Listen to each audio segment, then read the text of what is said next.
specifically, you are the the lead developer, or That's right. Yeah. So I'm the founder and executive director here at Serenity Forge, but also the game director of Fractured Blooms. Okay. And so, what other games have you worked on? I mean, a lot of different games in a lot of different capacities. Like, for example, I was directing a lot of the production work for Doki Doki Literature Plus. I was co-development work on Lisa the Painful. A lot of publishing work for Slay the Princess, and also made a bunch of other games kind of before then.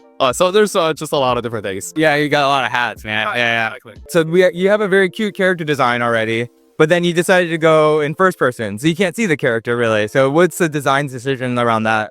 Yeah, so Fractured Blooms is a game that's very personal. It's very, like you're literally looking through someone else's eyes. And that's what, what matters a lot to us. We want to be able to fully express that experience. And the best way to do it is first person. Now, with that said, that doesn't really necessarily mean that first person is all you're ever going to see in the game. And if you played the demo, you probably had some glimpses of it just now. But as you get into the full game, you're going to see a lot more where that came from. I see, yeah, because I noticed like there's a couple cutscenes where the camera zooms out as if something's like watching from a different direction. So the genre blending right now seems like, you have like your kind of cozy farm life, but then you have obviously the kind of more horror side of it.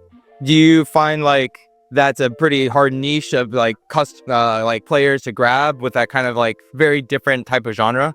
I mean, the game starts off as a farming sim, life sim, cooking sim. You kind of go through the game, doing a lot of these chores. But obviously there's kind of like this psychological horror undertone. Yeah. But then as you keep on going, it actually goes a little bit further than that. So, when you're playing the build right now, I would probably argue that you didn't even scratch the surface at all of what this game really is.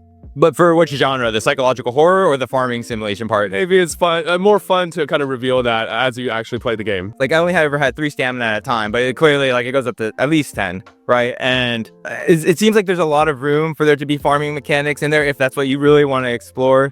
And I'm wondering if that's part of like the narrative too. Like, can Angie dedicate herself to this house that she kind of hates, but be like the farmer that I guess like she's being forced to be, or is like there's the other voice in her head that's telling her don't be a farmer, and that explores like a different like genre?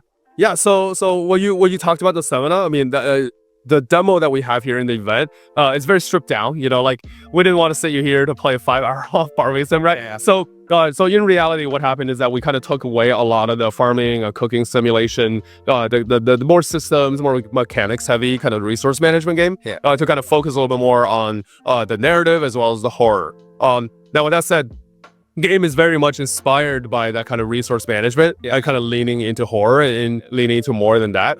So yeah, it is a kind of a comprehensive experience that's able to tell kind of a very nuanced, fuller story. Okay. And actually, so speaking of like the stripped down like demo version of it, was there actually agency in some of the choices I made during the demo, in sense of like, could I have actually like picked up the laundry in time? Like I planted the flowers instead of the beets. Did that actually reveal itself in the story yet? Or is that like a more of a wait and see sort of thing? Yeah, so this is a game where choices really, really matter. I mean, yeah, there are obviously binary choices, almost Stanley Parable style, where it's like, hey, this door or this door. Right, yeah. But those are sometimes maybe tricks where actually a lot of the other choices that you made in this game might not be as in your face. Like, for example, did you overcook your food? Did you finish cleaning all the laundry? Did you actually perform some of these actions? Did you look at the school bus on the second time around and potentially unleash a monster by doing so? These are all the different things that you could have done in the game, choices that you could have made that would drastically affect the world and even maybe the character herself. So the very first loop, I noticed like a very strong absence of objective markers. A lot of games these days will have like a checklist for you to basically just read it and follow the instructions. So this is very intentional to make players like think and like have to make more agency like with their choices. To some degree. I remember when I was younger playing a game, Batman Arkham Asylum, and I remember walking through that game and just seeing all this like tutorial. Here's what you do next. Here's what you do next, and thinking to myself like, well, I guess I don't really get to fully explore the game myself, right? And I kind of wanted to take inspiration from that type of design mentality and kind of think about what does that mean from a narrative context. If you really pull away from the game for a second, the game world for a second, I think about the relationship of the UI and the player. There's actually a very strong, meaningful story there. And I wanted to think about what is there that would lean into the overarching, meaningful story that we wanted to tell here.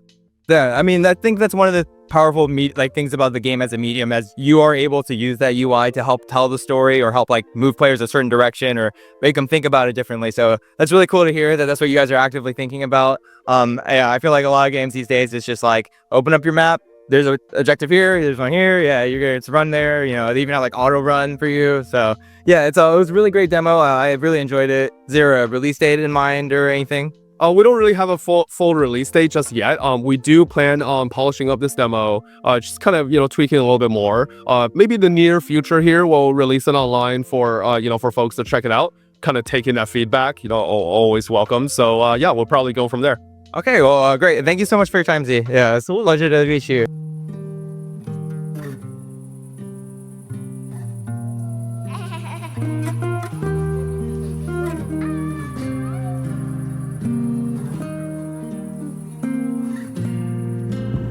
I sit at the front of the dinner table.